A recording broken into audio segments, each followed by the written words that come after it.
Hey guys, today is Monday, May the 18th. We're about to do your reading lesson today. One thing before we get started on our reading lesson today, I wanted to show you the choice board. We are on this last week. It's technically week 7. It says week 8. It doesn't matter.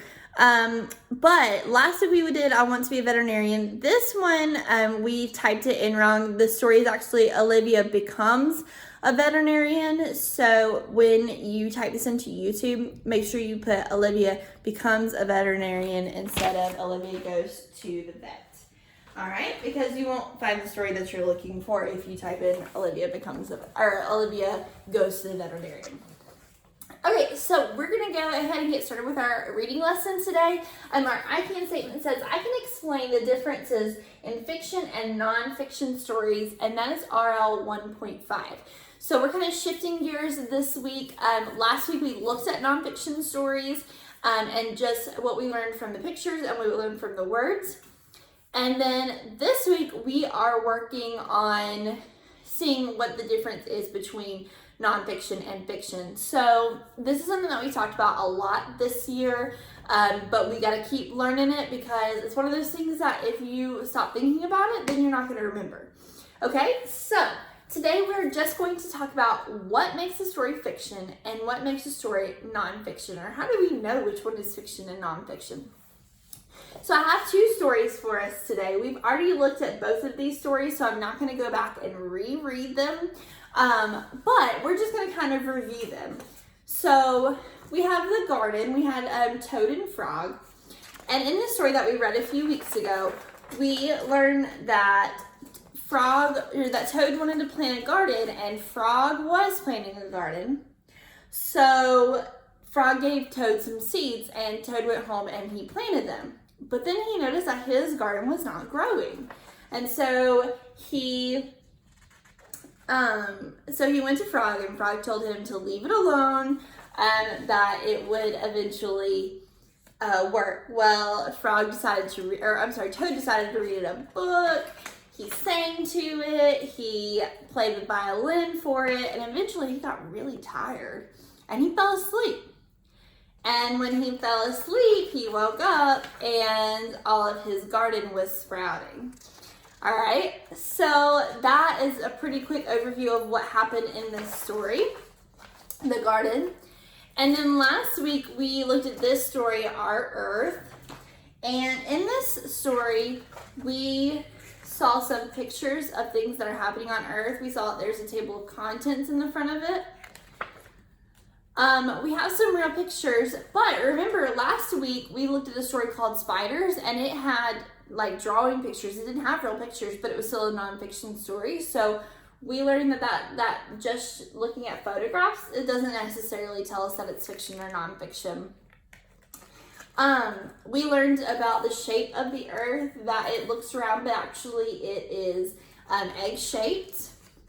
We learned that if you look at the Earth from the moon, it kind of looks like a blue marble. We see some captions in here and some headings up here. All right, so we learned about glaciers. Here's a caption here too and a heading. All right, so we learned things in this book, Our Earth. And in this story, The Garden, it was a fun story to read, but we didn't really learn anything. We learned, I guess, maybe the central message to, like, good things come to those who wait, like Toad decided to, but we didn't learn facts. And that's kind of the difference, is stories like The Garden will teach you a central message or a lesson, but it won't necessarily give you facts like Our Earth does.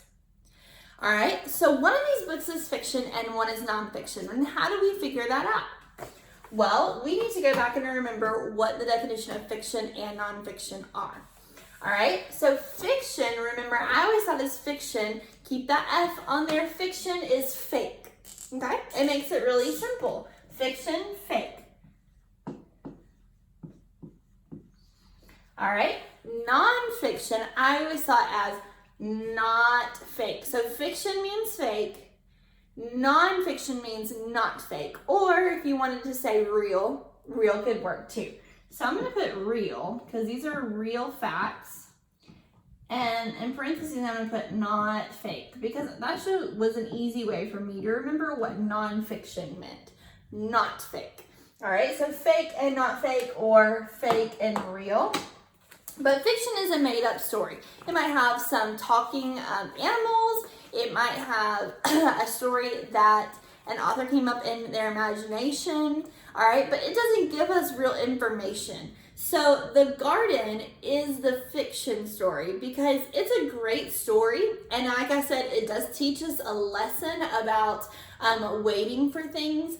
But it has a talking frog and a talking toad, and a toad plants a garden and he plays the violin, and really, like, all of that is fake. Okay, none of that could actually happen.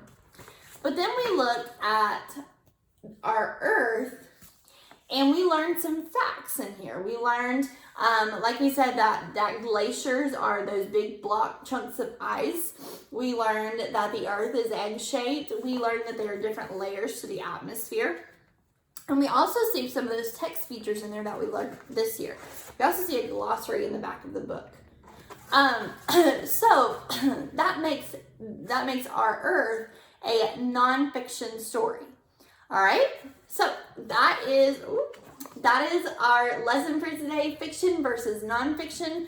Tomorrow, we are going to look at the differences in the two stories. So we're going to write down some things that we see. We're not going to use these stories, but we are going to look at differences between fiction and nonfiction stories a little bit more in depth.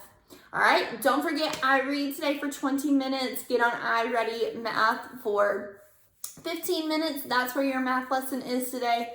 iReady Reading is where your reading lesson is if you're doing it online.